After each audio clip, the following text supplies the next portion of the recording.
الحمد لله رب العالمين والصلاة والسلام على سيد الأنبياء والمرسلين وعلى آله وصحبه أجمعين أما بعد أعوذ بالله من الشيطان الرجيم بسم الله الرحمن الرحيم والعصر إن الإنسان لفي خسر إلا الذين آمنوا وعملوا الصالحات وتواصوا بالحق وتواصوا بالصبر صدق الله العلی العظیم۔ قرآن کریم کی چھوٹی سی سورت ہے سورہ عصر، جو ابھی تلاوت کی گئی، عام طور سے مغرب کی نماز میں پڑھی جاتی ہے، اور جو لوگ سہولت پسند ہیں چھوٹی چھوٹی صورتیں وہ سنت و نوافل میں بھی پڑھتے ہیں۔ سب کو یہ صورت یاد رہتی ہے۔ یہ صورت ہے تو بہت چھوٹی سی، لیکن اس کا مضمون بہت بڑا ہے۔ دنیا کے سارے انسانوں کی کامیابی کا نسخہ اس چھوٹی سی صورت میں بیان کیا گیا ہے۔ حضرت امام شافعی رحمۃ اللہ علیہ، جو شافعی مسلک کے بانی اور بہت بڑے عالم، فقیہ، مجدد گزرے ہیں، وہ ارشاد فرماتے ہیں کہ اگر قرآن مجید میں صرف یہ صورت اتار دی جاتی تو انسانوں کے ہدایت کے لیے کافی تھا۔ پورے قرآن مجید کے بجائے یہ صورت اتر جاتی سب کے لیے کافی تھا، اتنی اونچی صورت ہے یہ۔ عزیز دوستو، دنیا کا انسان کامیابی چاہتا ہے۔ کسی شخص سے آپ پوچھیں کہ تم ناکام ہونا چاہتے ہو تو آپ سے کہے گا کہ پہلے تم اپنے دماغ کا علاج کراؤ۔ ناکام ہونا کون چاہے گا؟ ہر شخص کامیابی کی تلاش میں ہے اور کامیابی کے لیے جستجو اور محنتیں کر رہا ہے۔ یہ اور بات ہے کہ کامیابی کا معیار اس کی نگاہ میں دوسرا ہے، لیکن کامیاب تو ہر شخص ہونا چاہتا ہے۔ دنیا کے بہت سے انسان ایسے ہیں جن کی نگاہ میں کامیابی کا تصور صرف دنیا ہے۔ دنیا کا بہت بڑا طبقہ کافر اور مشرک کا ہے، جو اللہ پر اور آخرت کے دن پر یقین نہیں رکھتے۔ ان کی نگاہ میں تو آخرت ہے ہی نہیں، تو وہاں کی کامیابی کا سوال ہی پیدا نہیں ہوتا۔ ان کی ساری محنت، ساری سوچ اور کامیابی اسی دنیا تک ہے بس۔ وہ آخرت پر یقین ہی نہیں رکھتے۔ زیادہ سے زیادہ ان کا عقیدہ یہ ہے کہ ہم مریں گے، اگر ہم نے غلط کام کیے ہیں تو دوسرے جنم میں کتا بنا دیے جائیں گے، بلی بنا دیے جائیں گے۔ اس عقیدے کو عقیدہ تناسل کہتے ہیں، یعنی انسان جیسا عمل کرے گا اگلے جنم میں وہ ویسا ہوگا۔ اگر اس نے بہت اچھے کام کیے تو بہت اونچے انسان کی شکل میں پیدا ہوگا، اگر اس نے برے کام کیے ہیں تو جانور بنا دیے جائیں گے۔ زیادہ سے زیادہ ان کا عقیدہ یہ ہے۔ لیکن ہم مسلمان تو اس دنیا کو بھی دیکھ رہے ہیں اور آخرت پر بھی ہمارا یقین ہے۔ مسلمانوں کی نگاہ میں دونوں جہان ہیں۔ جو لوگ صرف اس دنیا کو دیکھ رہے ہیں ان کی کامیابی کا تصور بھی اسی دنیا تک ہے۔ اگر وہ کامیاب ہونا چاہتے ہیں تو دنیا میں، اور ان کی کامیابی کا تصور یہ ہے کہ مال مل جائے، عزت مل جائے، شہرت مل جائے، عہدہ کرسی مل جائے، گھر بار اچھا ہو، کاروبار بڑا ہو، اولاد ٹھیک ہو، بس ساری زندگی انہی چند کاموں میں، یعنی تعلیم پائی، ملازم ہوئے، پھر پینشن ملی اور پھر اس کے بعد انتقال۔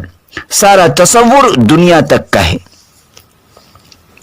اس لیے کہ وہ اسی دنیا کو جانتے اور مانتے ہیں، اس سے آگے کا تصور ان کو نہیں ہے۔